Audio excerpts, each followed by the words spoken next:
Hello, welcome back to Qatar 22 by M&G Media. It is your host, Brandon Serta, and today we will have your second episode after a great first episode with Meta Escobar. Today, we're going to have some fun topics. We're going to talk about Belgium. Is it their last chance at the glory? We're going to go ahead and talk about the Mexico national team. No Vela, no Chicharo. Who's going to have to step up? And lastly, we'll have special guest, former MSU captain, Carlos Flores, coming to the show through Bluetooth, and he's going to give us his insights on the tournament. All coming up next on Qatar 22.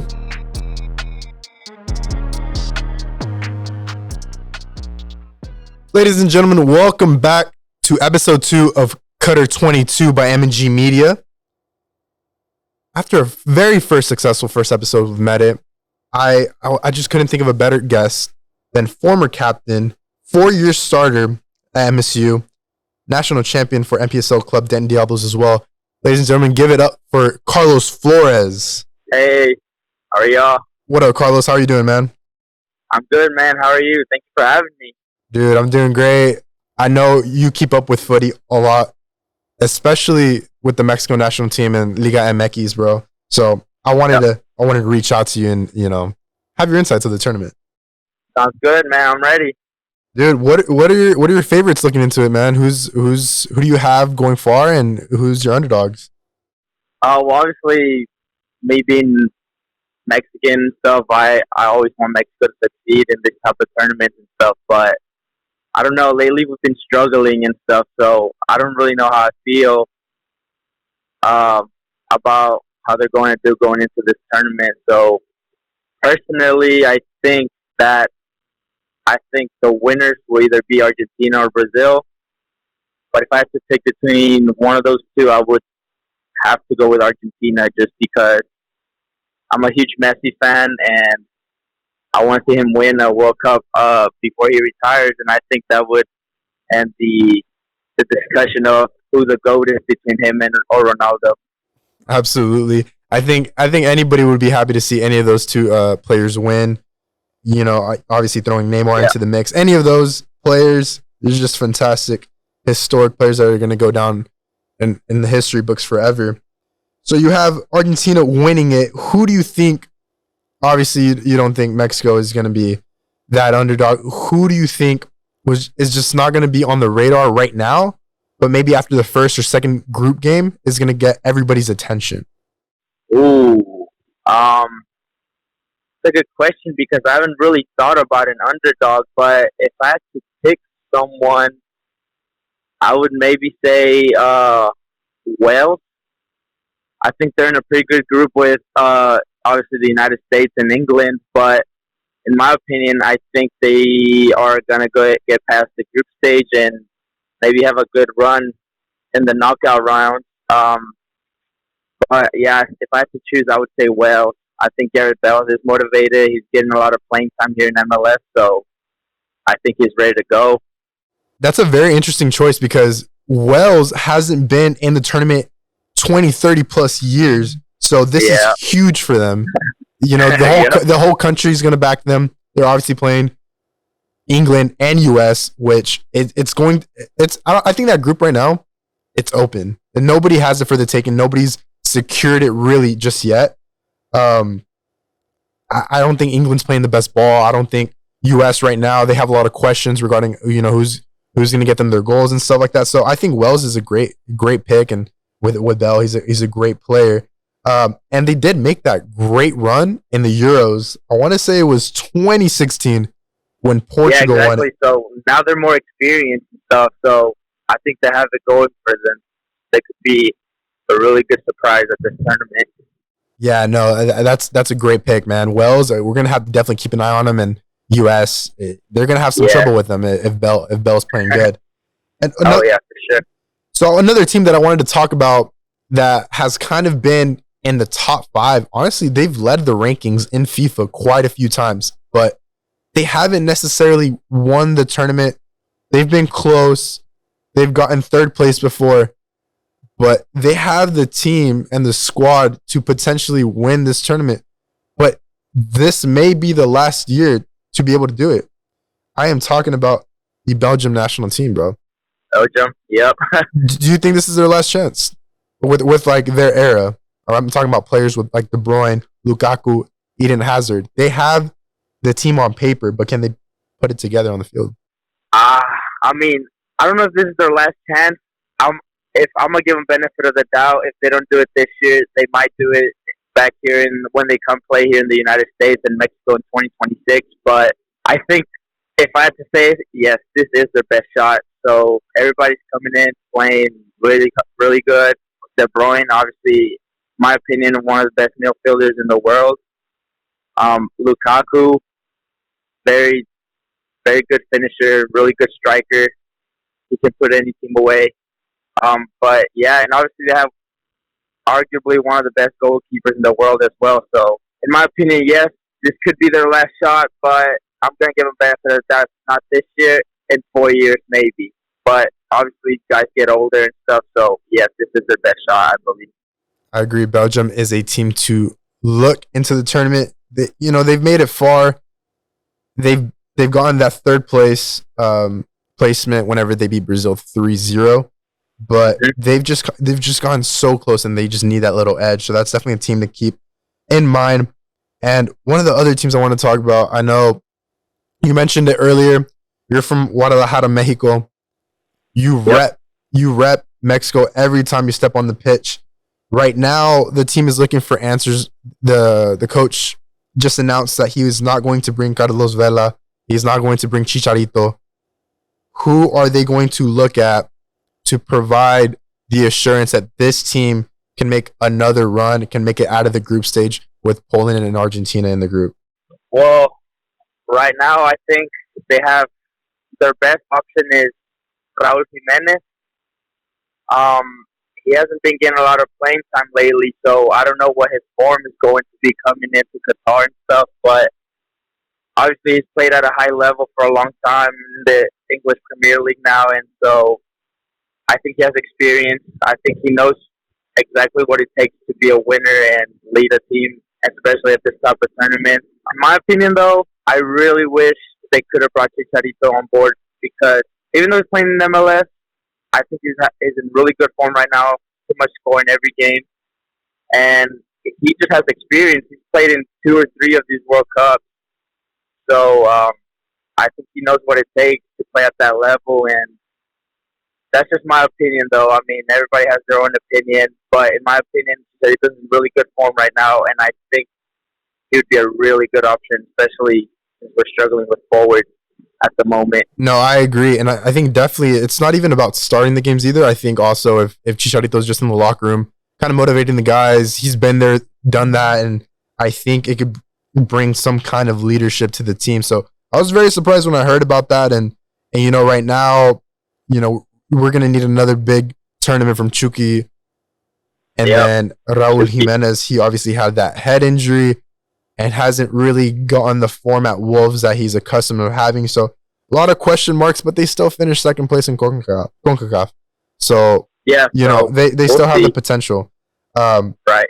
Moving more in towards the tournament, there's a lot of big names in the tournament that we've already mentioned. Cristiano Ronaldo, Messi, Neymar, Kevin De Bruyne, but there's still a lot of good players that aren't going to be there. What are some of the players that you feel bad that are not going to be in attendance?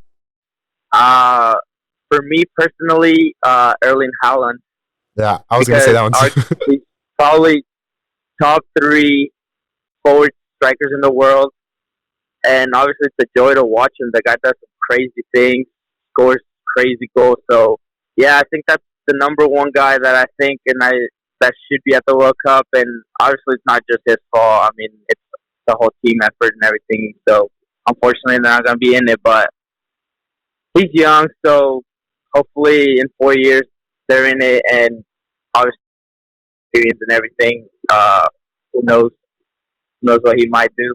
Absolutely, and I think Erling Haaland, he's going to be, almost itching watching the tournament because he knows he's in the form of his life right now. So Norway definitely has to get a team around him and Odegaard and really just assemble a solid team that can compete because you have an Erling you have a talent like Erling Haaland, you don't want to waste his career not playing in these big international stages. And I think also players like Mohamed Salah and then his teammate at Liverpool, Luis Diaz, is going to be a huge miss at the tournament. You know, I've always seen Colombia play in the World Cup and not seeing it this time. And then obviously Salah, another great player. An injury report that actually just came in this morning.